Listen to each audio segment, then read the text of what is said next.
where the mind is without fear and the head is held high, where knowledge is free.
প্রিয় একাদশ শ্রেণীর ছাত্রছাত্রীরা, আজকে আমরা পড়ব একটি কবিতা, কাজী নজরুল ইসলামের লেখা দ্বীপান্তরের বন্দিনী।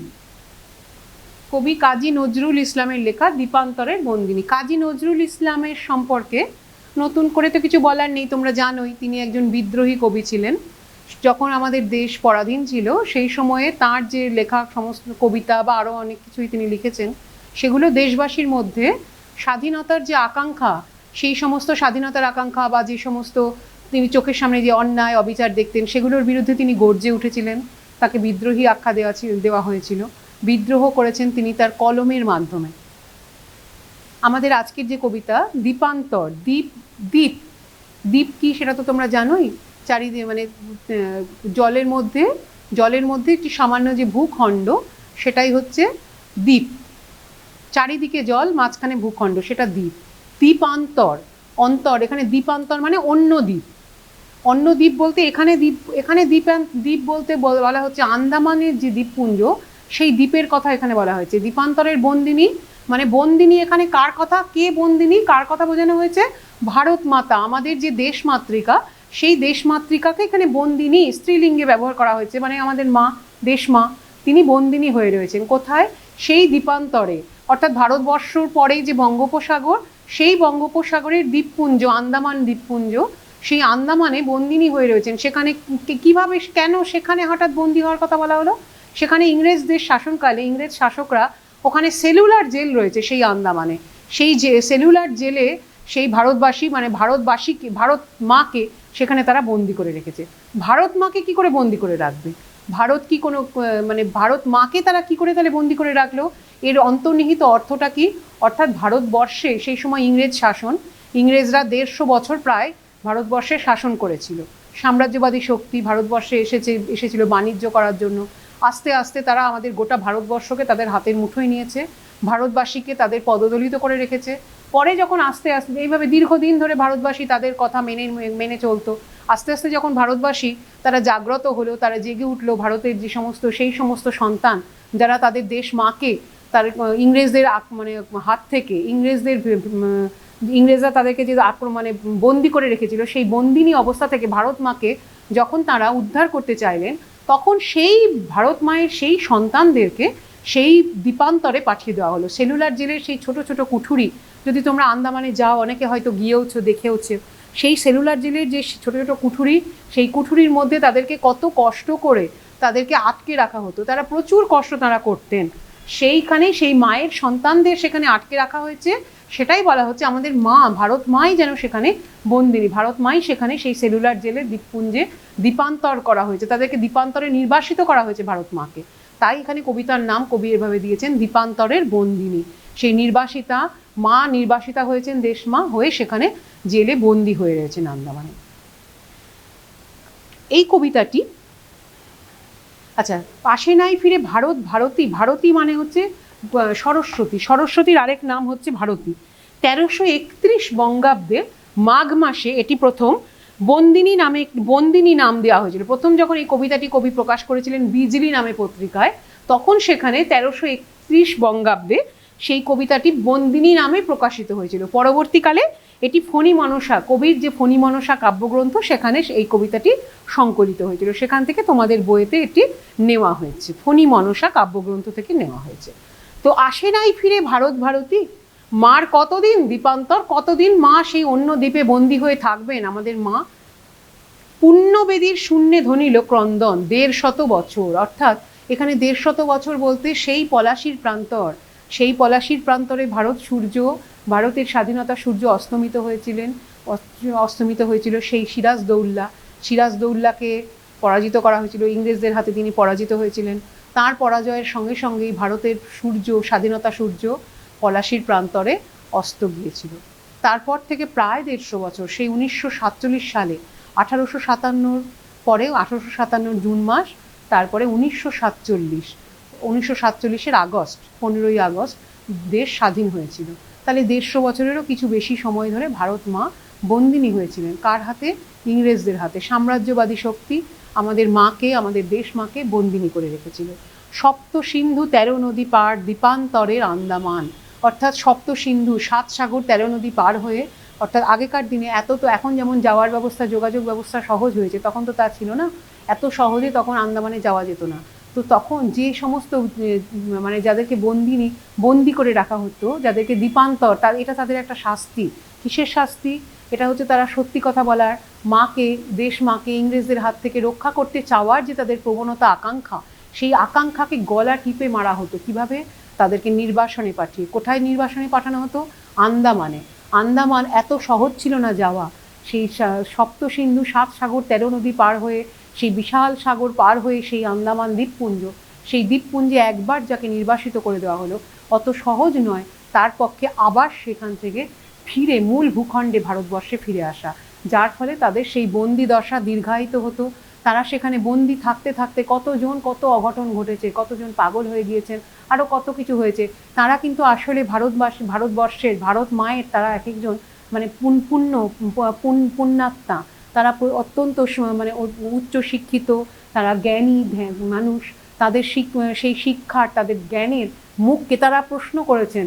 তারা ভারতবর্ষের স্বাধীনতার জন্য তারা ইংরেজদের বিরুদ্ধে বিভিন্ন প্রশ্ন তুলেছেন। সেই প্রশ্নকে সত্যি কথা তারা বলার সাহস দেখিয়েছেন।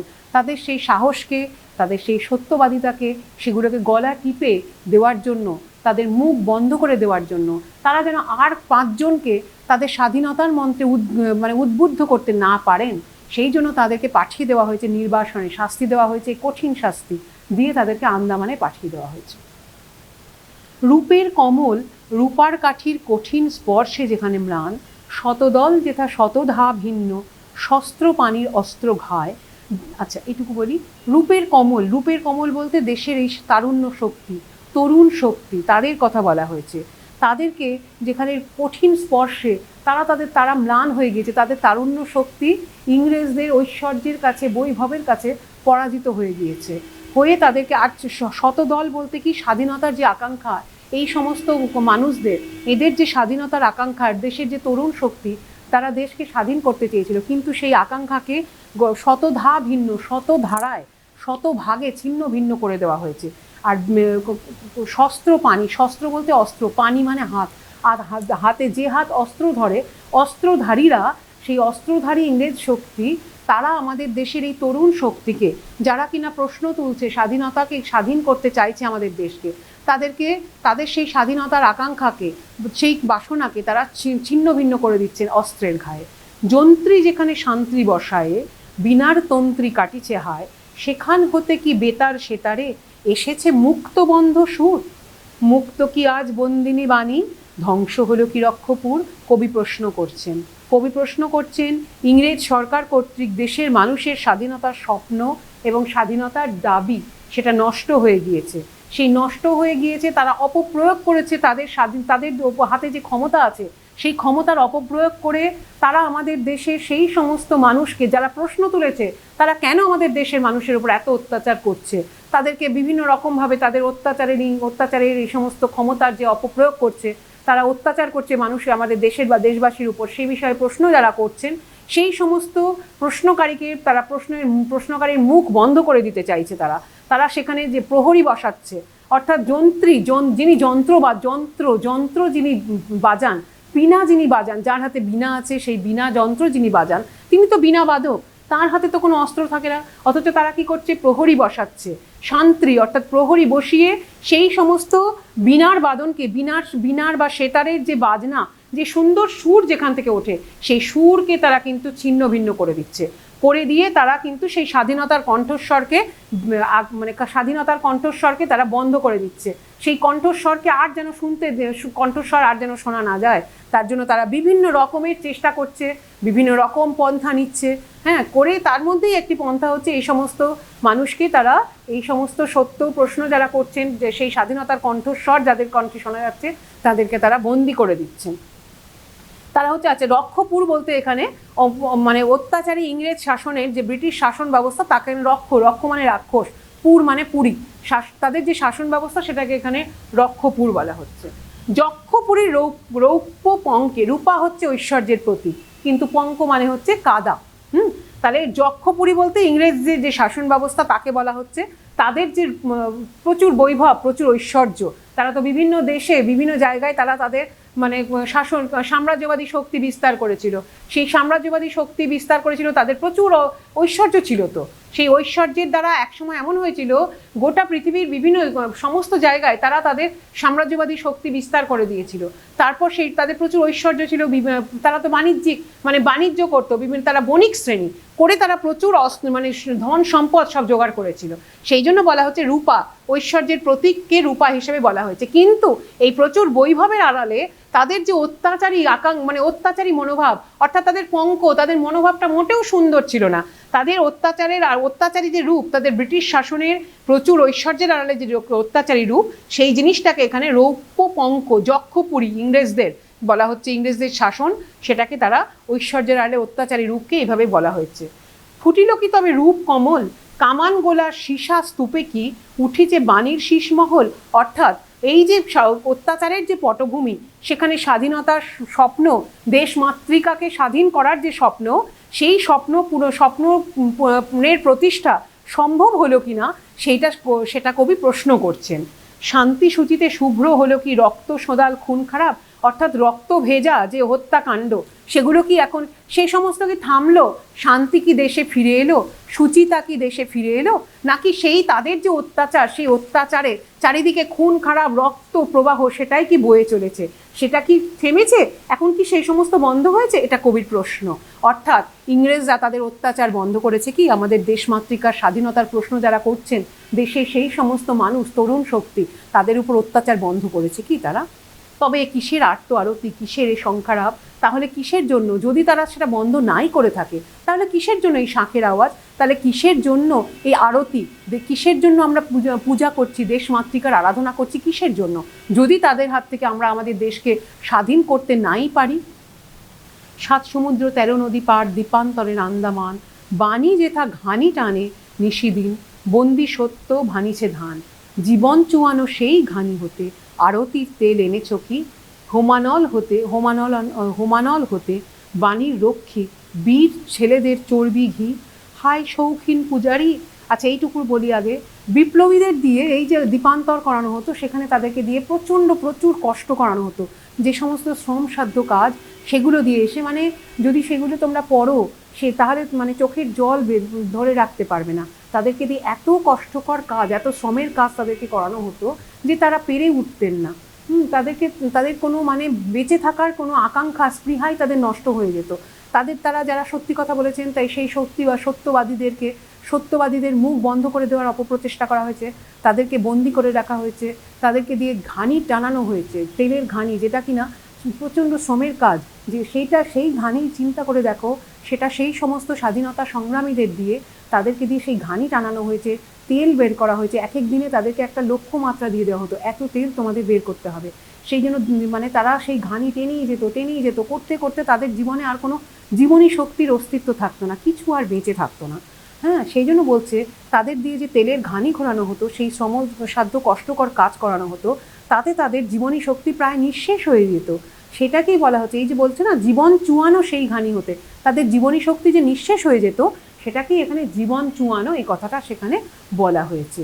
আচ্ছা, তারা যে দেশের স্বাধীনতার জন্য বিপ্লবীরা যে প্রচণ্ড কষ্ট সহ্য করেছেন, দেশ মাতৃকাকে স্বাধীন করার জন্য, তার মুক্তির সাধনার জন্য তারা প্রাণদান করেছেন, তাদের সেই আত্মবলিদান, সেই আত্মবলিদান কি সফল হবে? তাদের সেই আত্মবলিদানের পরিবর্তে আমরা তার বদলে স্বাধীনতা কি পাবো? স্বাধীনতা সংগ্রামীদের মূল লক্ষ্য একটাই, দেশকে স্বাধীন করা, দেশ মাকে ইংরেজদের হাত থেকে রক্ষা করে আনা। এই যে এত কষ্ট তারা করছে, তার বদলে আমরা কি কোনোদিন স্বাধীনতা ফিরে পাবো? আর শৌখিন পূজারী, হায় শৌখিন পূজারী, বৃথাই দেবীর শঙ্খে দিতেছ ফুঁ, পুণ্য বেদীর শূন্য ভেদিয়া ক্রন্দন উঠিতেছে শুধু। এখানে বলা হচ্ছে শৌখিন পূজারী বলতে শখের আন্দোলনকারী, যারা কিছুদিনের জন্য হয়তো স্বাধীনতার জন্য একটুখানি এসে দেখে গেল, একটু বাজিয়ে দেখলো যে আমরা কি পারবো, আমাদের এতে কত কষ্ট করতে হবে কে জানে, একটুখানি, সেই জন্য তাদেরকে ব্যঙ্গ করে তিনি শৌখিন পূজারী বলছেন, শখের আন্দোলনকারী। তোমরা বৃথাই এসেছো, তোমরা কিছু মোটেও সেই কষ্ট করতে পারবে না।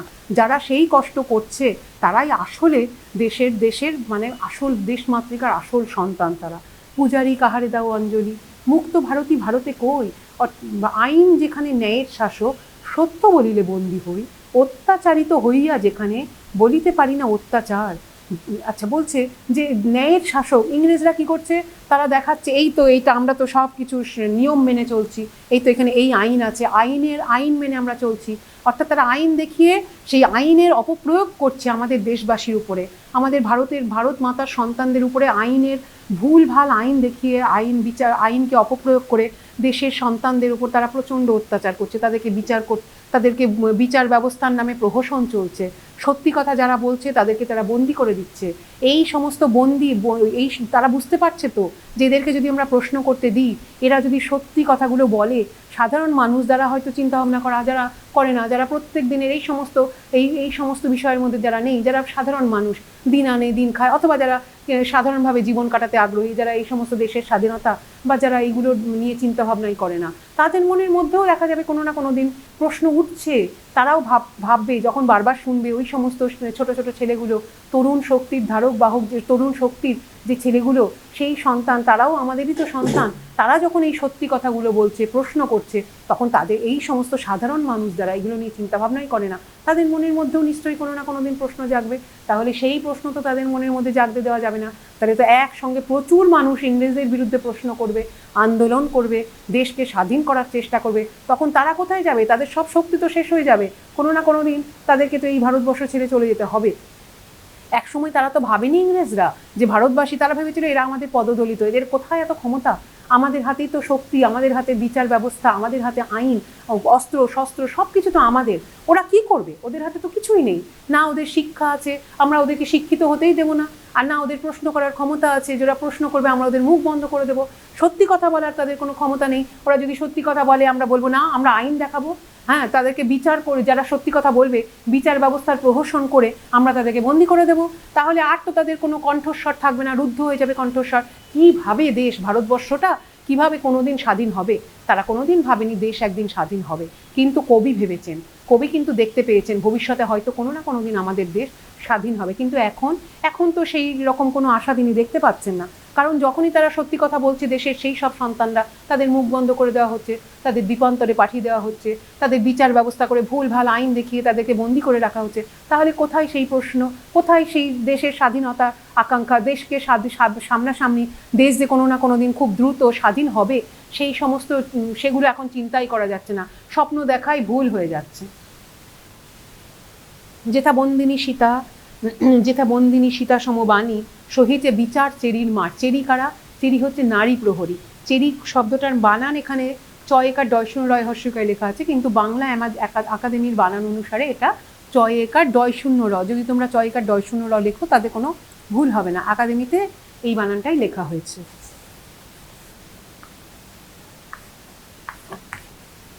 তবে তোমাদের বইয়ে কিন্তু ডয়শূন্য রয় দেওয়া আছে।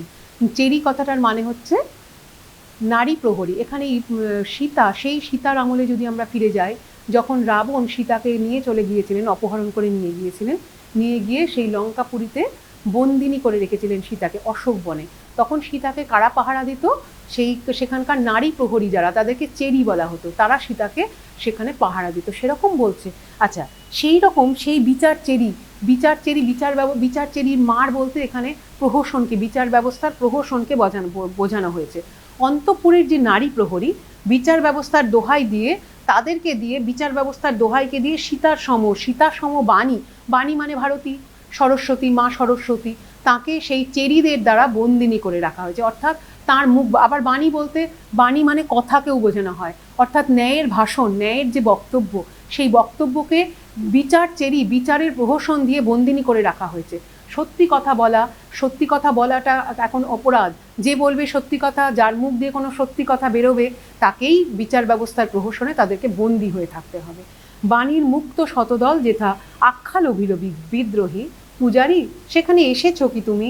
বাণী পূজা উপাচার বহি, উপাচার নয় উপচার, কথাটা পূজা উপচার, পুজোপচার, তো সেই উপাচার, যাই হোক পূজার যে উপচার, সেই সমস্ত বহন করে বাণী পূজা, অর্থাৎ সরস্বতী পুজোর বা বাণীর বক্তব্য, আমাদের কথা, বাণী মানে কি যদি আমরা এখানে কথা বলে মনে করি, সেই পূজার উপচার বহন করে পূজারী তুমি কি এসেছো? কিন্তু তুমি এখানে এসে কী বা করবে? কারণ যারা সত্যি কথা বলছে, যাদের মুখ দিয়ে সত্য ভাষণ হচ্ছে, তাদেরকে তো বিদ্রোহী আখ্যা দেওয়া হচ্ছে, তাদেরকে বিদ্রোহী আখ্যা দিয়ে তাদেরকে বন্দি করে রাখা হচ্ছে। তাহলে মুক্ত কোথায় শতদল? বাণীর যে শতদল অর্থাৎ শতদল মানে পদ্ম, সেই পদ্ম সেখানে কিভাবে মুক্ত হচ্ছে? তাকে তো বন্দি করে রাখা হচ্ছে। মুক্ত শতদল তো এখানে নেই। তাহলে কি দিয়ে আমরা পুজোর উপচারটা কি হবে, যেটা দিয়ে আমরা বাণী দেবীর আরাধনা করব, বাগদেবীর আরাধনা করব, অথবা সত্যভাষণের আরাধনা করব? সেই উপচারটা কি? আবার কবি এখান থেকে এভাবেও জিনিসটা বলছেন যে আমাদের আসলে এখানে যারা বিদ্রোহী, যারা বিপ্লবী, তাদের আত্মবলিদানটাই হচ্ছে পূজার উপচার। তাদের যে ত্যাগ, তাদের যে তিতিক্ষা, সেটাই হচ্ছে তাদের যে আত্মবলিদান, সেইটাই হচ্ছে এই পূজার উপচার, যেটা আস্তে আস্তে কোনো না কোনো দিন ঠিক আমাদের দেশকে স্বাধীনতার দিকে এগিয়ে নিয়ে যাবে। ইংরেজদের হাত থেকে আমাদের দেশ স্বাধীন হবেই, সেটাই হচ্ছে সেই পুজোর সামগ্রী। সিংহেরে ভয়ে রাখে পিঞ্জরে, ব্যাঘ্রেরে হানে অগ্নিশেল, কে জানিত কাল বিনা খাবে গুলি, বাণীর কমল খাটিবে জেল। এখানে বলছে ইংরেজরা আসলে ভয় পেয়েছে। তারা কেন আমাদের দেশের এই সমস্ত বন্দিনী, এই সমস্ত ছেলেদেরকে, যারা সত্যি কথা বলছে, যারা বিদ্রোহ ঘোষণা করছে, যাদের মুখ দিয়ে সত্য ভাষণ বেরোচ্ছে, তাদেরকে কেন মুখ বন্ধ করে দেওয়ার চেষ্টা করছে? কেন তাদেরকে বন্দি করে রাখার চেষ্টা করছে? কেনই বা তাদেরকে সেই দ্বীপান্তরে পাঠিয়ে দিচ্ছে? আসলে ওরা ভয় পেয়েছে। ইংরেজরা, ওরা বুঝতে পেরেছে এরাই আসলে কোনো না কোনো দিন দেশকে স্বাধীন হওয়ার দিকে এগিয়ে নিয়ে যাবে। তারা আস্তে আস্তে গোটা দেশের মধ্যে এই আগুন ছড়িয়ে দেবে, যে এই বিদ্রোহের আগুন, এই আগুন ছড়িয়ে দেবে, যা কিনা আস্তে আস্তে দেশের মানুষকে সবাইকে করে তুলবে বিদ্রোহী, সবাইকে ইংরেজদের বিরুদ্ধে, তাদের শাসন ব্যবস্থার বিরুদ্ধে বিদ্রোহী করে তুলবে। তারা বুঝতে পারবে যে এতদিন ইংরেজরা তাদের উপর কীভাবে অত্যাচার করে এসেছে, সত্যি কথাটা তারা ঠিক বুঝতে পারবে। সেই জন্যই তারা ভয় পেয়েছে। সিংহ এবং ব্যাঘ্র বলতে আমাদের সেই সমস্ত ছেলেদের বোঝানো হচ্ছে যারা সিংহের মতো, ব্যাঘ্রের মতো শক্তিশালী। তারাই হচ্ছে সেই শক্তিশালী সন্তান আমাদের ভারত মাতার, যাদেরকে ভয় পেয়ে তারা তাদেরকে পিঞ্জরে, খাঁচায় বন্দি করে রাখছে। অগ্নিশেল, যাদের উপর শেল অর্থাৎ অস্ত্র হানা দিচ্ছে, অস্ত্র দিয়ে মানে আঘাত করছে। কেন অস্ত্র দিয়ে আঘাত করছে? কেন তাদেরকে বেঁধে রাখতে হচ্ছে? কারণ তারা যদি ছাড়া থাকে, তারা তো আস্তে আস্তে সবাইকে সেই সমস্ত স্বাধীনতার মন্ত্রে উদ্বুদ্ধ করে একসময় দেশকে স্বাধীন হওয়ার দিকে এগিয়ে নিয়ে যাবে। তাই তারা ভয় পেয়েছে ইংরেজরা। তবে কি বিধের বেতার মন্ত্র বেজেছে বাণীর সেতারে আজ? কবি কিন্তু স্বাধীনতার বার্তা পেয়েছেন। যতই ইংরেজরা অত্যাচার করুক, তিনি কিন্তু বারবার সে মানে খারাপের মধ্যেও ভালো দিকটা তিনি বুঝেছেন যে একসময় সেতার মানে বিধি, ভাগ্যলিপি একসময় স্বাধীনতার বার্তা, বেতারের মাধ্যমে স্বাধীনতার বার্তা কিন্তু বয়ে আসছে। এই যে চিরকাল ধরে কিন্তু এই দ্বীপান্তর, এই নির্বাসন, এই অত্যাচার, এইভাবে অত্যাচারের নামে মানে বিচারের নামে প্রহসন করে দেশবাসীর গলা টিপে দেওয়া, সত্য ভাষণকে মুখ বন্ধ করে রাখা, এটা চিরকাল চলবে না, চলতে পারে না। কবি কিন্তু ভবিষ্যৎকে দেখেছেন। তিনি দেখেছেন আমাদের দেশ স্বাধীন হবেই। সেই স্বাধীনতার মন্ত্র, সেই স্বাধীনতার বার্তা কবির কানে এসে পৌঁছেছে। পদ্মে রেখেছে চরণ পদ্ম, যুগান্তরের ধর্মরাজ, যুগান্তরের ধর্মকে পদ্মে অধিষ্ঠিত হতে দেখেছেন তিনি। অর্থাৎ তিনি বুঝেছেন যে যুগান্তর, যুগ পরিবর্তন হচ্ছে বা হবে, তার আভাস তিনি পেয়েছেন। যে যুগ পরিবর্তন হবে সেখানে অতীতের সেই অত্যাচার, অতীতের সেই প্রহসন, সেই সমস্ত ভুল, যে ভুল অতীতে হয়েছে, অন্যায় অবিচার হয়েছে, সেগুলো যুগান্তর অর্থাৎ যুগ যখন পরিবর্তন হবে, পরিবর্তিত যুগ যখন আসবে, তখন আর সেই সমস্ত অত্যাচার, এই সমস্ত অবিচার শাসন, ভুল শাসন, সে অন্যায়, সেগুলো কখনোই চলবে না। তখন আবার আমাদের দেশে শান্তি প্রতিষ্ঠা হবে, ধর্ম প্রতিষ্ঠা হবে। সেই ধর্মের শাসন, ন্যায়ের শাসনের বার্তা তিনি কিন্তু বুঝতে পেরেছেন, তিনি জানতে পেরেছেন, তিনি দেখতে পেয়েছেন যে আসছে, আমাদের দেশে আসছে সেই ধর্মের পরিবর্তনও হবে, যুগের পরিবর্তনও হবে, ধর্মের প্রতিষ্ঠাও হবে। ইংরেজরা যেতে বাধ্য হবে, আমাদের দেশকে ছাড়তে বাধ্য হবে। আমাদের দেশের সেই সমস্ত ছেলেদের, দেশ মাতৃকার সেই সমস্ত ছেলেদেরকে তিনি ছেড়ে দিতে তারা বাধ্য হবে। আমাদের দেশও একসময় স্বাধীন হবে, ইংরেজদের অত্যাচার থেকে আমাদের দেশ একসময় স্বাধীন হবে। এটা তিনি কিন্তু বুঝেছেন, তিনি প্রত্যক্ষ করেছেন। তবে তাই হোক, ঢাকো অঞ্জলি, বাজাও পাঞ্চজন্য শাঁখ, দ্বীপান্তরের ঘানিতে লেগেছে যুগান্তরের ঘূর্ণিপাক।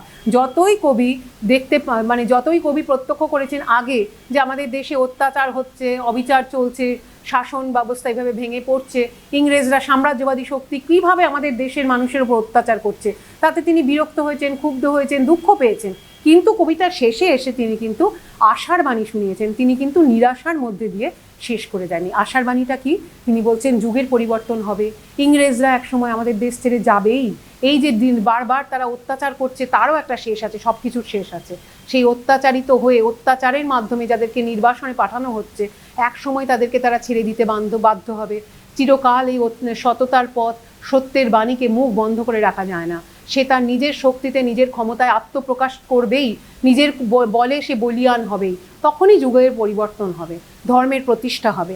আশার বাণী তিনি কি শুনিয়েছেন? তিনি বলেছেন যে তোমরা পাঞ্চজন্য শাঁখ বাজাও, যখন যুগের পরিবর্তন হবে তখন তোমরা দেবীকে অঞ্জলি দেবে, তখন তোমরা শাঁখ বাজিয়ে সেই যুগের পরিবর্তনকে, নতুন যুগকে তোমরা বরণ করে নেবে, তার জন্য তোমরা প্রস্তুত হও। আচ্ছা, ব্রিটিশ শাসনের অবসান একদিন ঘটবেই, যখন সেই অবসান ঘটবে তখন আমাদের নতুন যুগকে শাঁখ বাজিয়ে অবশ্যই আমাদের বরণ করে নিতে হবে। আচ্ছা, তিনি এখানে বলছেন যুগান্তর বলতে তিনি ব্রিটিশ শাসনের অবসান এবং আমাদের দেশের স্বাধীনতার যে স্বপ্ন, সেটাকেই তিনি এখানে দেখতে পেয়েছেন, সেটাকেই তিনি যুগান্তর বলে এখানে বলতে চেয়েছেন। শাঁখ বলতে এখানে পাঞ্চজন্য শাঁখ, পাঞ্চজন্য মানে পাঞ্চজন নামে একটি দৈত্য ছিল, সেই দৈত্যের অস্থি দিয়ে যে শাঁখ তৈরি করা হয়েছিল, সেই শাঁখটা হচ্ছে পাঞ্চজন্য শাঁখ। সেই শাঁখ বাজিয়ে তিনি নতুন যুগকে আবাহন করতে চেয়েছেন। আচ্ছা, এখানে তবে তাই হোক, এই কথাটার মানে হচ্ছে সম্ভাবনা, নতুন যুগের আগমনের যে আগমনী, সেই আগমনের যে সম্ভাবনা, সেটা এই শব্দবন্ধের মাধ্যমে তিনি প্রকাশ করেছেন। তবে তাই হোক, দ্বীপান্তরের ঘানিতে লেগেছে যুগান্তরের ঘূর্ণিপাক। পরাধীনতার এই শব্দের এর মাধ্যমে, এই লাইনের মাধ্যমে তিনি বলেছেন যে পরাধীনতার বিনাশ হবে এবং নতুন যুগের সূচনা হবে। এটাই হচ্ছে কবির আশার বাণী। এই আশার বাণীর মধ্যে দিয়ে তিনি এখানে প্রকাশ করেছেন। এই আশার বাণী শুনিয়ে তিনি এখানে কবিতাটা শেষ করেছেন। অর্থাৎ তিনি এই কবিতায় তিনি আমাদের কি বললেন, তিনি এখানে কবির কি মানসিকতা আমরা দেখতে পেলাম। কবি এখানে প্রচণ্ড একজন দেশপ্রেমী মানুষ, স্বদেশ প্রেম, তার স্বদেশ প্রেমের প্রকাশ এই কবিতার মধ্যে দিয়ে প্রকাশ পেয়েছে। এবং ইংরেজ শাসক যে কি অত্যাচার করেছে আমাদের দেশের সাধারণ মানুষের ওপর, তাদের সেই অত্যাচারের বর্ণনা, সেটা আমরা কিন্তু কবিতাটা বারবার যদি পড়ি, কবিতাটা পড়লে আমরা বুঝতে পারবো কিভাবে তারা সেই সাম্রাজ্যবাদী শক্তি, ইংরেজ শক্তি আমাদের দেশের মানুষকে কিভাবে দিনের পর দিন অত্যাচারিত করেছে।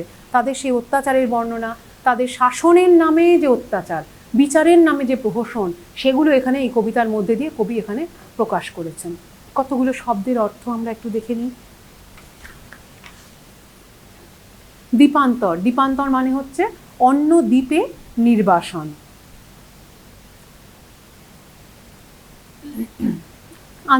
আন্দামানে যে সেলুলার জেল আছে, সেখানে সেলুলার জেলে দেশবাসীকে, যারা স্বাধীনতা সংগ্রামী, যাদের নির্বাসন হতো, তাদেরকে সেই সেলুলার জেলে বন্দি করে রাখা হতো। রূপের কমল বলতে দেশের তারুণ্য শক্তির কথা বোঝানো হয়েছে। শতদল মানে হচ্ছে পদ্ম, আর এখানে শতদল বলতে স্বাধীনতার বাসনা কথা বলা হচ্ছে।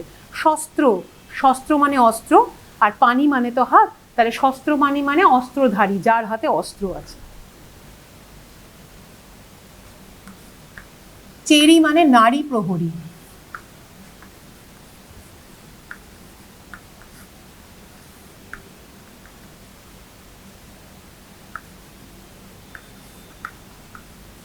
দ্বীপান্তর অন্য দ্বীপে বন্দী, অন্য দ্বীপে নির্বাসন।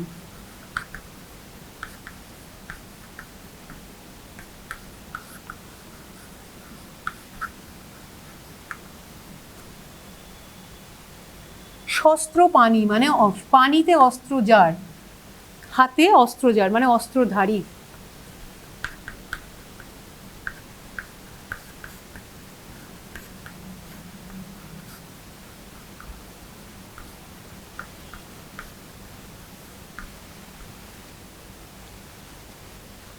শান্ত্রী মানে প্রহরী।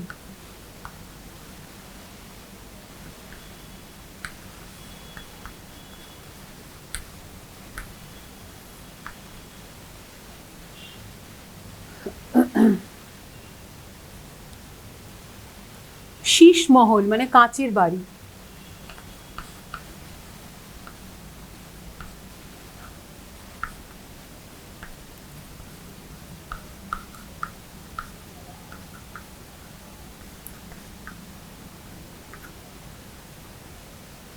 সোদাল মানে ভেজা, আর খুন খারাপ মানে হত্যাকাণ্ড।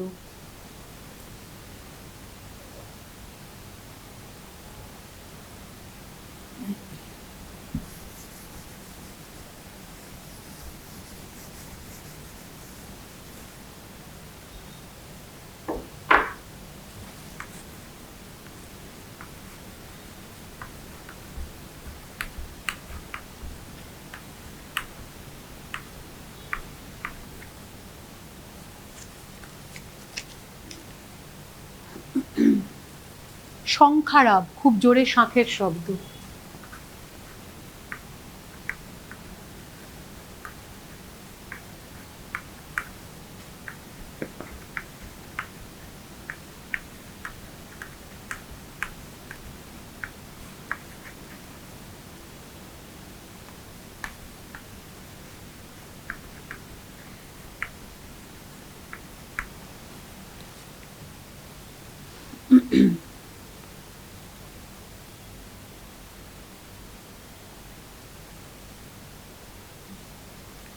পূজা উপচার মানে পূজার সামগ্রী, জিনিসপত্র।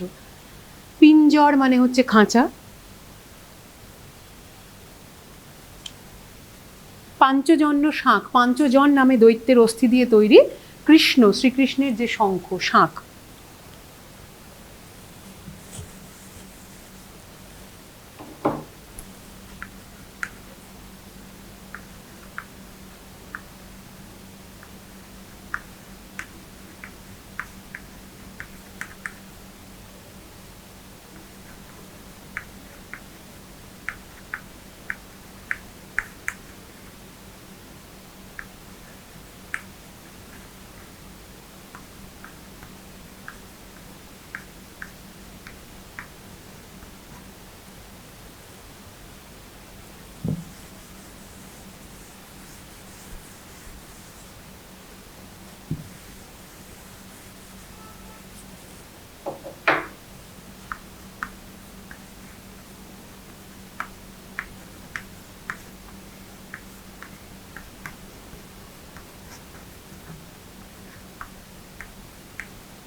পাঞ্চজন্য মানে পাঞ্চজন নামক দৈত্যের অস্থি দিয়ে তৈরি শ্রীকৃষ্ণের যে শাঁখ।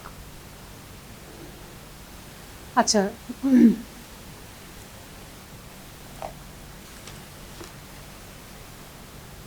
তাহলে কবি এখানে যে কবিতার যে আলোচনা, যেটা বিষয়বস্তু, কি বলতে চাইলেন কবি?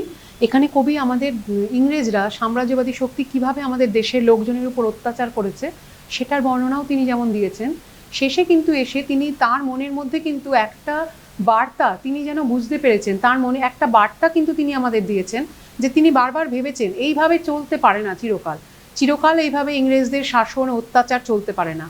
এমন দিন আসবেই যখন কিন্তু ইংরেজরা আমাদেরকে মানে আমাদের দেশ ছেড়ে চলে যেতে বাধ্য হবে। সেই স্বাধীনতার বার্তা তিনি যেন শুনতে পেয়েছেন, সেই স্বাধীনতার বার্তা, অর্থাৎ এই যে শেষে তিনি এসে বললেন যুগান্তরের ঘূর্ণিপাক, অর্থাৎ পরিবর্তনের যে মানে পরাধীনতার বিনাশ হবে এবং নতুন যুগের যে সূচনা হবে, সেই সূচনার আশার বাণী দিয়েই তিনি কিন্তু এই কবিতাটা আমাদের এখানে শেষ করেছেন। আচ্ছা, ব্রিটিশ শাসকের অত্যাচারে আমাদের দেশ, ব্রিটিশ শাসকের অত্যাচারে আমাদের দেশের স্বাধীনতার স্বপ্ন, বারবার স্বাধীনতার স্বপ্ন তিনি দেখছেন, কোনো না কোনো দিন দেশ স্বাধীন হবে, ইংরেজরা আমাদের দেশ ছেড়ে চলে যাবেই, কিন্তু ওদের অত্যাচার যেভাবে দিনের পর দিন বেড়ে চলেছে, তাতে করে এই স্বাধীনতার স্বপ্ন দেখাটা মনে হচ্ছে যেন স্বপ্নটাই ফিকে হয়ে যাচ্ছে, স্বাধীনতার স্বপ্ন আমরা দেখতে যেন ভুলে যাচ্ছি।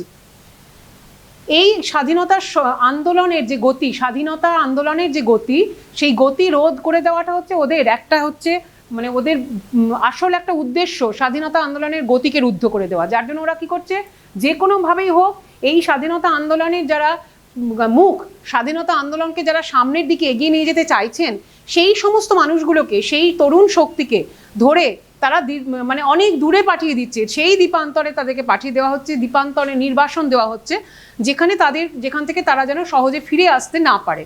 যদি সহজে ফিরে আসতে পারে, ফিরে এসেই তো আবার তারা চেষ্টা করবে দেশের অন্য সাধারণ মানুষ যারা, তাদেরকে আবার নতুন করে স্বাধীনতার বীজ মন্ত্র তাদের মধ্যে বপন করার চেষ্টা করবে, তাদেরকে উজ্জীবিত করার চেষ্টা করবে। কিন্তু যদি এমন দূরে পাঠিয়ে দেওয়া হয় যেখান থেকে মোটেও তারা সহজে ফিরে আসতে পারবে না, তাহলে আর সাধারণ মানুষ তারা যেভাবে সাধারণভাবে জীবন কাটাতে থাকবে। তাহলে এটা হচ্ছে তাদের একটা তাদের একটা আকাঙ্ক্ষা, বা তারা এটা ইচ্ছা করে এইরকমভাবে করছে, তাদেরকে অনেক দূরে পাঠিয়ে দিচ্ছে যেখান থেকে তারা সহজে আর ফিরে আসতে পারবেন। এবং আরেকটাও সঙ্গে সঙ্গে করছে কি, সেইখানে সেই সেলুলার জেলে বন্দি করে যখন রাখছে, তাদের উপর এত অত্যাচার করছে, এই যে বলা হচ্ছে না, যেখানে কবি বলেছেন জীবন চুয়ানো সেই ঘানি হতে, হ্যাঁ, জীবন চুয়ানো মানে তাদেরকে এত অত্যাচার করা হচ্ছে, যে পরিশ্রমটা, যে কষ্ট মানুষ করতে পারে না, যে কষ্ট পশুকে দিয়ে করানো হয়, সেই পশুর খাটনিটা মানুষকে দিয়ে, সেই সমস্ত মানে ভারত মায়ের সেই সন্তানদের দিয়ে সেই খাটনিটা তারা করাচ্ছে, যাতে করে তাদের জীবনের সর্বশক্তি শেষ বিন্দু পর্যন্ত সমস্ত শক্তি তাদের সেখানেই শেষ হয়ে যায়। তাই বলা হচ্ছে জীবন চুয়ানো সেই ঘানি হতে, তারা জীবনকে সেখানেই শেষ করে দিচ্ছে। তাহলে আবার তাদেরকে যদি কোনোদিন সেই নির্বাসন থেকে তারা ফিরেও আসে দেশে, তাদের শরীরে মনে কোথাও এতটুকু শক্তি অবশিষ্ট থাকবে না যার দ্বারা তারা আবার আমাদের দেশে সেই স্বাধীনতার মন্ত্রকে, স্বাধীনতার আন্দোলনকে এগিয়ে নিয়ে যেতে পারবে, স্বাধীনতার সেই আন্দোলনের মন্ত্রে আমাদের অন্য দেশবাসীকে আবার উজ্জীবিত করবে, বা ইংরেজদেরকে সেই দেশ থেকে তাড়ানোর জন্য তারা উঠে পড়ে লাগবে, সেটা যেন যারা করতে না পারে, সেই উদ্দেশ্যই হচ্ছে ইংরেজদের একমাত্র উদ্দেশ্য, যার জন্য তারা এগুলো করছে। তারা আমাদের দেশের এই মানুষগুলোকে পাঠিয়ে দিচ্ছে সেই আন্দামানে, দ্বীপান্তরে নির্বাসিত করে দিচ্ছে।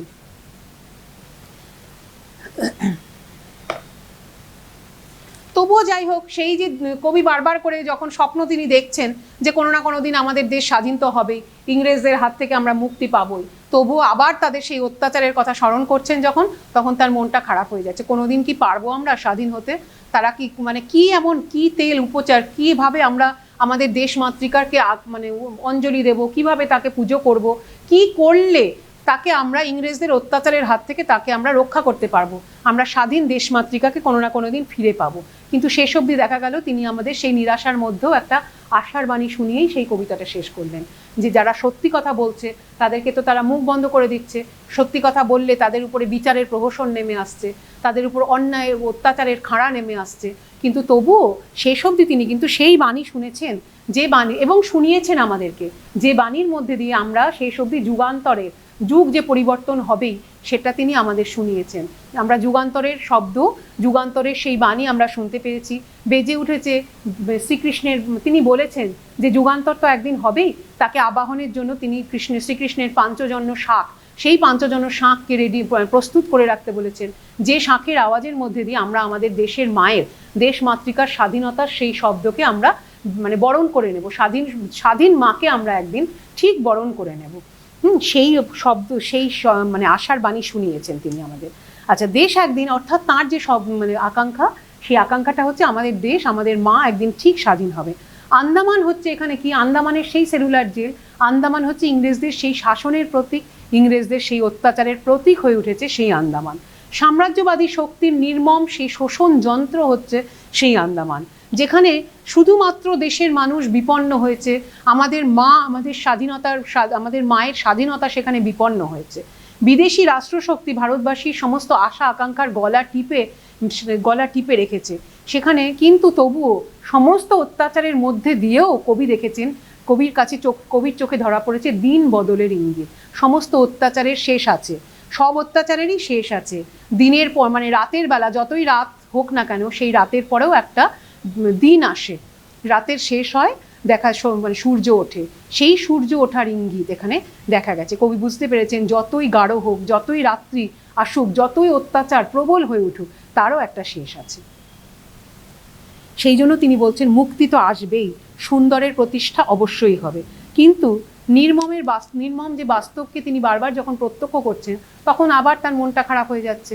তিনি মানে বুঝতে পারছেন যে কিভাবে, মানে তিনি তখন দেখছেন, প্রত্যক্ষ করছেন কিভাবে ওরা আমাদের ওপর, আমাদের দেশবাসীর উপর, দেশ মায়ের উপর কিভাবে দিনের পর দিন ওরা অত্যাচার করে গিয়েছে। তখনই তার মনটা খারাপ হয়ে যাচ্ছে, ভবিষ্যতের স্বপ্ন দেখাটা সেখানে বাধাপ্রাপ্ত হচ্ছে। সত্যের কণ্ঠরোধ করা হচ্ছে, অত্যাচার করা হচ্ছে। দ্বীপ স্বাধীনতার, এখানে তিনি বলছেন যে আমাদের যে স্বাধীনতার পদ্ম, সেই স্বাধীনতার পদ্মকে তারা অস্ত্রাঘাতে ছিন্ন ভিন্ন করে দিচ্ছে। ছিন্ন বিনার তারে কখনো সেই আর স্বাধীনতার সুর যেন বেজে উঠছে না। পরিবর্তনের সত্যকে বন্দি করে রাখছে তারা সেই আন্দামানে। দেশ মাতৃকার পুণ্যবেদিতে পরাধীনতার শব্দ, পরাধীনতার কান্নার আওয়াজই শুধুমাত্র শোনা যাচ্ছে। যে কান্নার আওয়াজ সেই পলাশির প্রান্তরে আমাদের স্বাধীনতা বিসর্জিত হয়েছিল যখন, তখন থেকে সেই কান্নার ধ্বনি যেখান থেকে ধ্বনিত হচ্ছিল। আমাদের যতদিন পর্যন্ত ইংরেজরা আমাদের দেশে থাকবে, ততদিন কিন্তু সেই কান্নার শব্দই শোনা যাবে। কিন্তু তিনি বলেছেন সেই কান্নার শব্দও একদিন শেষ হবে। অত্যাচারিত হয়েছি, দিনের পর দিন আমরা ভারতবাসী অত্যাচারিত হয়েছি, কিন্তু আমাদের মুখ বন্ধ করে রাখা হয়েছে। অত্যাচারিত হয়েও কিন্তু আমরা বলতে পারিনি যে আমরা অত্যাচারিত, কারণ সেই যারা অত্যাচার করছে, বিচারের ভারও তাদেরই হাতে। যে অত্যাচারিত তার হাতে তো কোনো ক্ষমতাই নেই, তাহলে কিভাবে সেই অত্যাচারের শাসন মানে সেই অত্যাচারের শেষ হবে? সেই অত্যাচারের বিচার তো হচ্ছে না, যার ফলে যারা অত্যাচার করছে তারাই আবার বিচারের নামে প্রহসন করছে, যারা অত্যাচারিত হচ্ছে তারাই আবার সেই বিচারের শাস্তিও ভোগ করছে। এইভাবে দিনের পর দিন চলছে সাম্রাজ্যবাদী শক্তির শাসন এবং শোষণ। বেতার সেতারে দূরবার্তায় কিন্তু কবির কানে এসেছে আমাদের দেশের স্বাধীনতার সুর। তিনি শুনেছেন, তিনি বুঝেছেন এবং তিনি শুনিয়েছেন যে আমাদের দেশ কিন্তু স্বাধীন হবেই, যতই অত্যাচার হোক, যাই হোক না কেন।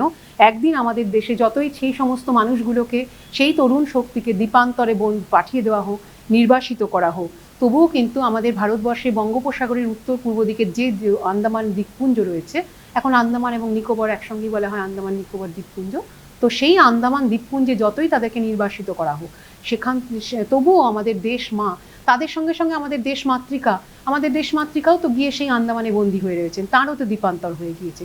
তবুও কিন্তু একদিন এমন আসবে সেখান থেকে তিনি মুক্ত হবেই। সেই মুক্ত বন্ধ সুর মানে দেশের মুক্তির সুর, সেই মুক্তির সুর শোনা যাচ্ছে।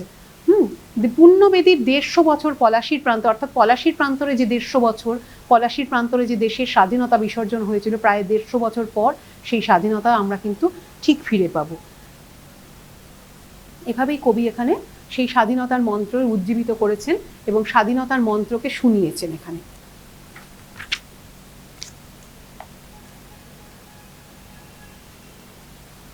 প্রথম লাইনে যেটা বলা হচ্ছে, আসে নাই ফিরে ভারতী, মার কতদিন দ্বীপান্তর। মা বলতে এখানে দেশ মাতৃকার কথা বলা হচ্ছে। ঠিক আছে, তাহলে আজকে এই পর্যন্তই। হ্যাঁ।